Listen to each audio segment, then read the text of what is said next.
Halo anak-anak Pak Guru kelas 2, apa kabar hari ini? Pak Guru berharap semua masih tetap dalam keadaan sehat dan semangat.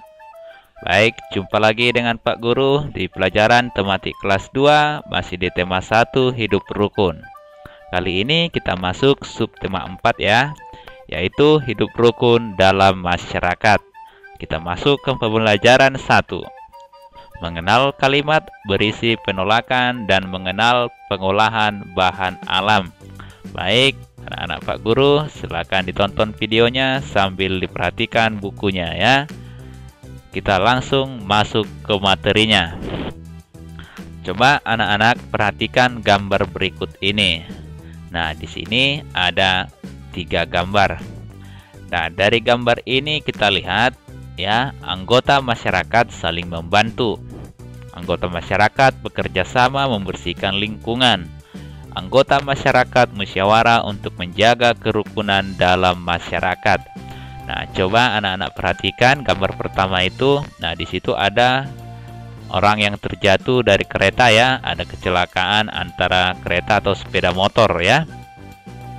Nah, di situ masyarakat datang membantu orang yang terjatuh dari sepeda motornya. Nah, dilihat ya dari gambar yang pertama ini. Jadi masyarakat hidup saling membantu. Nah, di gambar kedua, nah di situ ada musyawarah antar penduduk ya untuk membicarakan tentang kerukunan, membicarakan tentang apa yang mau dilaksanakan di desa itu atau di kampung tersebut, begitu ya. Nah, di gambar ketiga ini, nah di situ kita lihat masyarakat kerja bakti atau gotong royong untuk membersihkan lingkungan. Nah, gotong royong itu, kerjasama itu menunjukkan sikap atau perilaku yang masyarakat hidup rukun ya. Ada yang membersihkan got, selokan, ada yang membuang sampah dan berbagai kegiatan lainnya ya. Nah, itu menunjukkan hidup rukun dalam masyarakat. Kita lanjut lagi materinya ya. Nah, coba anak-anak perhatikan cerita Rehan berikut. Nah, si Rehan sedang bercerita. Cerita si Rehan tentang menjaga kebersihan lingkungan. Kita baca ya. Hari Minggu aku dan keluarga membersihkan lingkungan rumah. Ayah memangkas ranting pohon, ibu menyapu daun kering, aku membuang sampah. Saat akan membuang sampah, adik berkata kepadaku, "Kakak, buang saja sampah itu di selokan." Aku menjawab, "Tidak, Dik. Sampah-sampah dapat menyumbat selokan dan menimbulkan bau. Kakak akan membuang sampah di tempat sampah." Adik pun menjawab, "Oh, begitu, Kak." Kemudian Jaka datang di rumahku. Jaka mengajakku bermain bola di lapangan. Namun, aku menolak ajakan Jaka dengan sopan. "Maaf Jaka, aku tidak bisa. Aku sedang membersihkan rumah." Kemudian Jaka menanggapi penolakanku. "Baik Rehan, semoga lain waktu kita bisa bermain bersama. Terima kasih." Nah, perhatikan cerita si Rehan tersebut. Dalam cerita si Rehan, hari Minggu dia sedang membersihkan lingkungan rumah dengan ayah. Nah, saat membersihkan rumah, si Rehan hendak membuang sampah. Nah, ketika si Rehan mau membuang sampah, adiknya berkata, "Kakak, buang saja sampah itu di selokan." Namun, si Rehan tidak mau. Si Rehan menolak. "Tidak, Dik, sampah-sampah dapat menyumbat selokan dan menimbulkan bau. Jadi anak-anak juga tidak boleh ya membuang sampah di selokan. Nanti bisa selokannya tersumbat. Kalau sudah tersumbat, jika datang hujan, bisa jadi banjir. Lalu kemudian bisa menjadi bau ya, gara-gara sampah menumpuk dalam selokan. Jadi kita harus membuang sampah di mana? Kita harus membuang sampah di tempat sampah." Kemudian si Jaka datang ke rumah si Rehan. Si Jaka mau mengajak si Rehan bermain bola di mana? Di lapangan. Namun si Rehan menolak ajakan si Jaka, ditolaknya dengan sopan, ya. Menolak ajakan orang lain harus sopan, ya. Apa yang dikatakan si Rehan untuk menolak ajakan si Jaka bermain bola? Maaf Jaka, aku tidak bisa, aku sedang membersihkan rumah. Nah, dalam cerita si Rehan ini terdapat kalimat yang berisi penolakan. Nah, kira-kira yang mana kalimat yang berisi penolakannya? Yang pertama tadi yaitu tidak dik, sampah-sampah dapat menyumbat selokan dan menimbulkan bau. Jadi si Rehan menolak perintah si adik untuk membuang sampah di selokan. Kemudian kalimat yang berisi penolakan yang lain yaitu maaf Jaka, aku tidak bisa, aku sedang membersihkan rumah. Jadi si Rehan menolak ajakan si Jaka untuk bermain bola. Nah, kita tadi sudah berbicara tentang kalimat yang berisi penolakan. Nah, kalimat penolakan itu sebenarnya apa? Nah, kalimat penolakan yaitu kalimat yang digunakan untuk menolak ajakan, pemberian, pendapat, dan perintah. Jadi boleh menolak ajakan, bisa menolak pemberian, bisa menolak pendapat, dan boleh menolak perintah. Kalimat berisi penolakan adalah kalimat untuk menolak sesuatu dari orang lain, ya. Jadi kalimat berisi penolakan itu adalah untuk menolak sesuatu dari orang lain. Jadi yang ditolak tadi boleh ajakan, boleh pemberian, boleh pendapat, dan perintah. Nah, seperti pada cerita si Rehan tadi, dia menolak ajakan untuk bermain bola dan dia menolak perintah si adik untuk membuang sampah di selokan, ya. Nah, itu kalimat penolakan tadi. Lalu kalimat berisi penolakan harus diucapkan dengan sopan, ya. Ditolak juga harus sopan, ya, jangan kasar-kasar. Gak mau aku. Nah, tidak seperti itu, ya. Jadi seperti si Rehan tadi menolak ajakan si Jaka dengan sopan. Maaf Jaka, aku tidak bisa. Seperti itu, ya. Nah, sekarang coba anak-anak perhatikan percakapan berikut. Buang saja kertas itu Riana, kata si Siska. Tidak Siska, kertas ini masih bersih sehingga bisa digunakan kembali, kata si Riana. Betul Riana, kita harus menghemat kertas untuk melestarikan lingkungan, kata Tiara. Nah, jadi di situ si Siska menyuruh si Riana untuk apa? Untuk membuang kertas bekas. Lalu si Riana menolak. Jadi anak-anak juga begitu, ya, tidak boleh membuang-buang kertas, ya. Harus hemat kertasnya. Jadi menulis juga catatannya tidak boleh dilangkah-langkahi, ya, supaya hemat kertasnya. Nah, pada percakapan di atas ini, siapa kira-kira yang mengucapkan kalimat penolakan? Kalimat berisi penolakan tadi diucapkan oleh siapa? Diucapkan oleh Riana. Nah, di sini Riana menolak, ya, tidak Siska. Nah, di sini si Riana menolak perintah si Siska. Baik, anak-anak Pak Guru sampai di situ mengerti, ya, tentang kalimat penolakan, yaitu untuk menolak sesuatu dari orang lain, ya.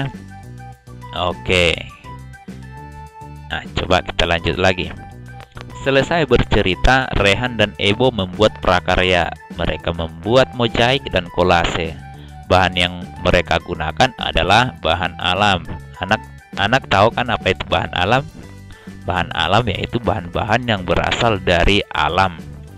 Nah, si Rehan dan Ebo membuat tadi mozaik dan kolase. Anak-anak tahu apa itu mozaik? Mozaik itu adalah pembuatan karya seni 2 atau 3 dimensi menggunakan material atau kepingan-kepingan yang disusun sehingga membentuk suatu gambar. Nah, contohnya lihat gambar ini, ya. Ini contoh mozaik. Jadi gambar ini dibuat dari kepingan-kepingan, bisa dari daun, bisa dari cangkang telur, bisa dari ranting pohon, bisa dari cangkang kerang, bisa dari kepingan-kepingan keramik, dari kertas. Nah, boleh ya, itu kalau mozaik dari kepingan-kepingan yang disusun menjadi suatu gambar. Nah, perhatikan ya. Nah, ini bahan yang berasal dari alam di sini kira-kira apa? Yang digunakan yaitu daun, itu dari alam ya, cangkang telur, ranting, cangkang kerang. Nah, itu adalah merupakan bahan alam. Nah, langkah-langkah membuat mozaik dari daun atau ranting. Nah, contoh mau kita membuat mozaik dari daun dan ranting, sebelum digunakan daun dan rantingnya terlebih dahulu harus dijemur kering ya, harus dijemur dulu sampai kering daun dan rantingnya. Kemudian digambar dulu polanya, digambar polanya. Nah, setelah digambar pola apa yang mau dibuat, apakah pohon, apakah ikan. Nah, setelah digambar polanya, nanti kepingan-kepingannya ditempelkan, rantingnya, daunnya ditempelkan mengikuti pola gambar yang sudah dibuat. Nah, itulah karya dari mozaik. Lalu kolase apa? Nah, kolase itu apa? Kolase karya seni rupa dua dimensi yang menggunakan bahan dasar bermacam-macam yang ditempelkan pada suatu gambar. Jadi bermacam-macam dia bahan dasarnya. Contoh bahan dasar membuat kolase adalah biji-bijian. Nah, sama seperti tadi, biji-bijiannya harus dijemur terlebih dahulu ya. Sama seperti daun dan ranting tadi, membuat mozaik dijemur dulu biji-bijiannya sampai kering. Nah, lihat, nah di sini tadi bahan dasarnya bermacam-macam. Nah, perhatikan gambar ini, di situ ada bermacam-macam biji-bijian ya. Ada biji jagung, ada kedelai, ada kacang merah, ada kacang hijau. Nah, berbagai macam-macam biji-bijian yang digunakan. Nah, itu kalau kolase. Langkah-langkahnya apa? Tadi sebelum digunakan biji-bijiannya harus dijemur terlebih dahulu, kemudian digambar polanya. Kolase apa yang mau dibuat? Nah, digambar polanya, apakah burung, apakah ikan, apakah kupu-kupu. Nah, nanti bermacam-macam ya. Digambar polanya, lalu setelah digambar ditempelkan biji-bijiannya pada gambar tersebut, pada pola gambarnya ditempelkan biji-bijiannya. Untuk menempelkannya kita gunakan lem ya, menggunakan lem untuk menempelkannya. Nanti bisa ditempatkan atau disusun warna-warna biji-bijiannya sesuai dengan gambarnya yang menarik. Nah, perhatikan gambar ini ya.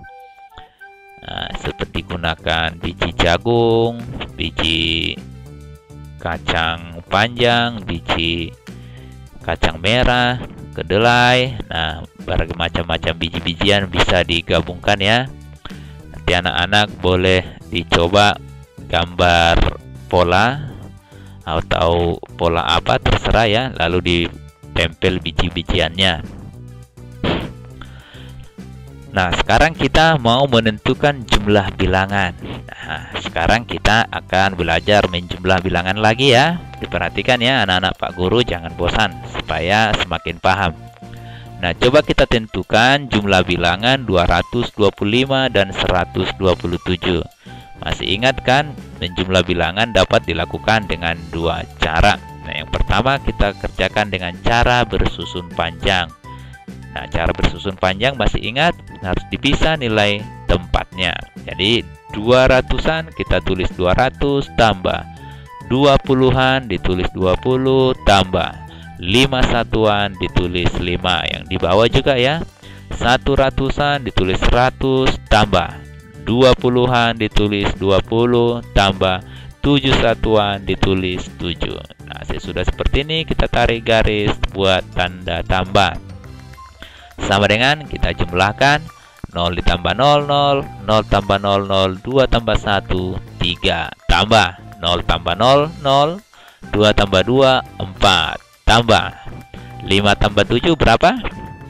Hasilnya adalah 12.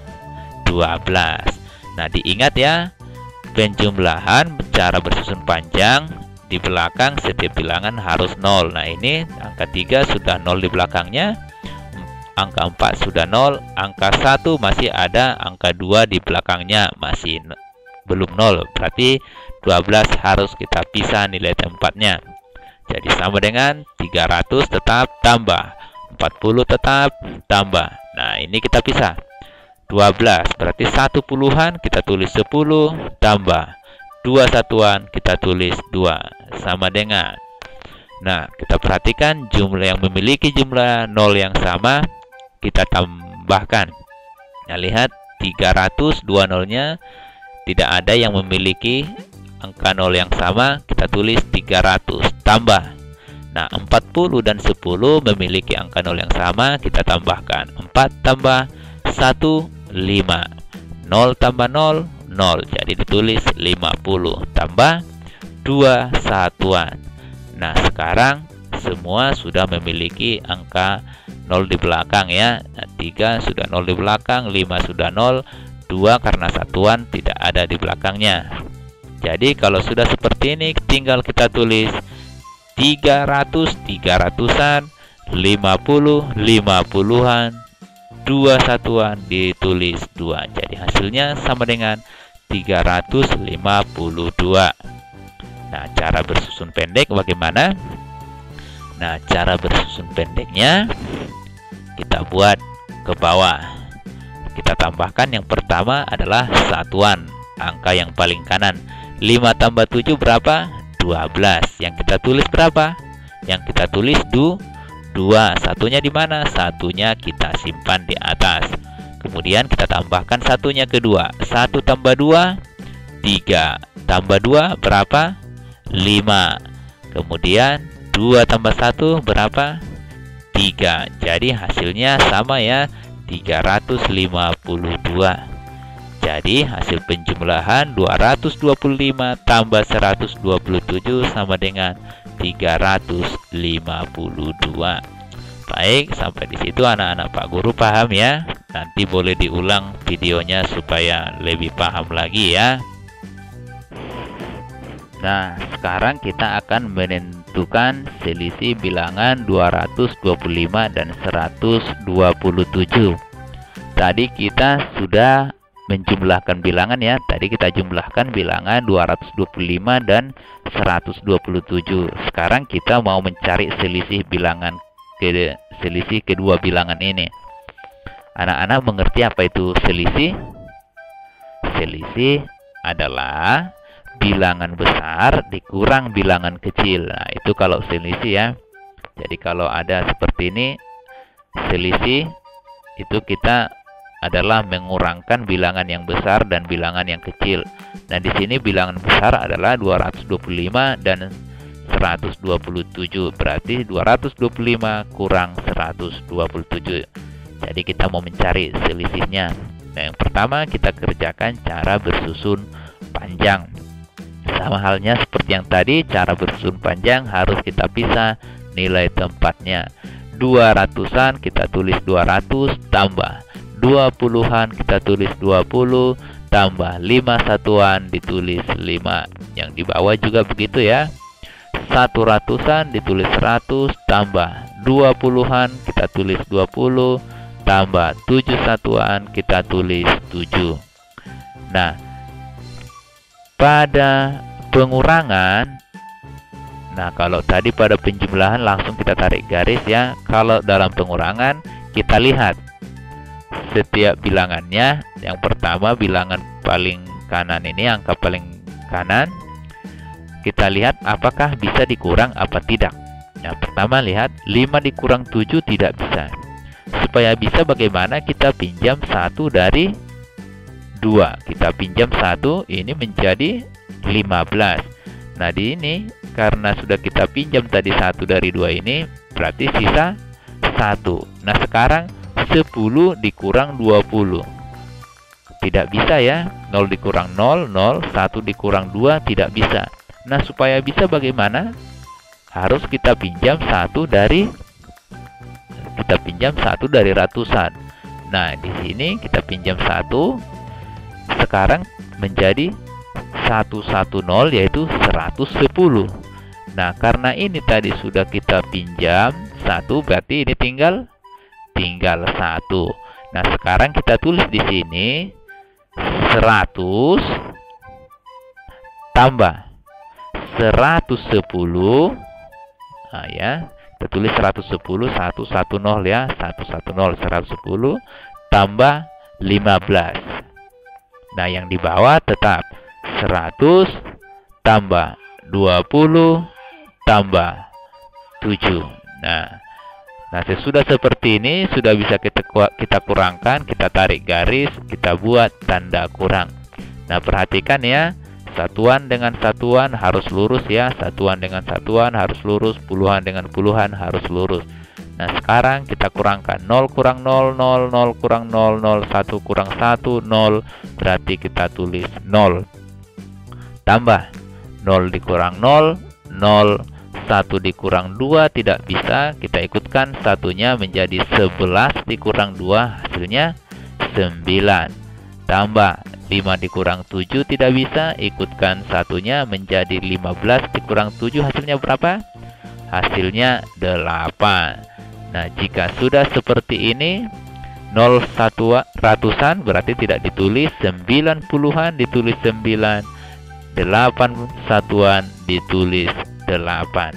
Jadi selisihnya 98. Itu dengan cara bersusun panjang. Bagaimana dengan cara bersusun pendek? Nah, cara bersusun pendek perhatikan, kita buat ke bawah. Perhatikan satuan, puluhan, ratusan harus lurus. Nah, yang pertama kita kurangkan 5 kurang 7 tidak bisa. Kita pinjam 1 dari 2 menjadi 15. 15 dikurang 7 berapa? 8 ya. Kemudian ini sudah kita kurangkan. Nah, ini 2 ini tadi sudah kita pinjam 1 ke sini ya. Jadi tinggal berapa? 1. Nah, 1 dikurang 2 tidak bisa. Jadi bagaimana? Kita pinjam 1 dari 2 ini menjadi 11. Nah, 11 dikurang 2 berapa? 9 ya. Nah, ini tadi sudah kita pinjam 1 ke sini, berarti tinggal berapa ini? Ini tinggal 1. Jadi 1 kurang 1 hasilnya berapa? 0 habis. Jadi tidak perlu ditulis ya. Hasilnya sama dengan 98. Jadi sama cara bersusun panjang dan bersusun pendek, hasilnya selalu sama. Jadi selisih bilangan 225 dan 127 yaitu 98. Nah, anak-anak nanti di rumah boleh sambil dicoba-coba ya. Bisa nanti diminta orang tua atau abang kakak membuat soal ya, supaya untuk dikerjakan. Nanti boleh ditonton videonya untuk melihat contoh cara mengerjakannya. Baik, anak-anak Pak Guru, Bapak harap semua bisa mengerti ya. Baik, sekian dulu untuk hari ini. Bapak harap anak-anak semua tetap semangat belajarnya meskipun dari rumah ya. Jangan malas belajarnya ya, dicoba terus ya, supaya terbiasa. Nanti kalau sudah sering mencoba, terbiasa, pasti nanti akan merasa lebih mudah. Baik, sekian dulu untuk hari ini. Terima kasih untuk anak-anak Pak Guru semua. Semoga sehat selalu, jaga kesehatan ya. Baik, sekian dulu dari Pak Guru. Terima kasih. Dadah.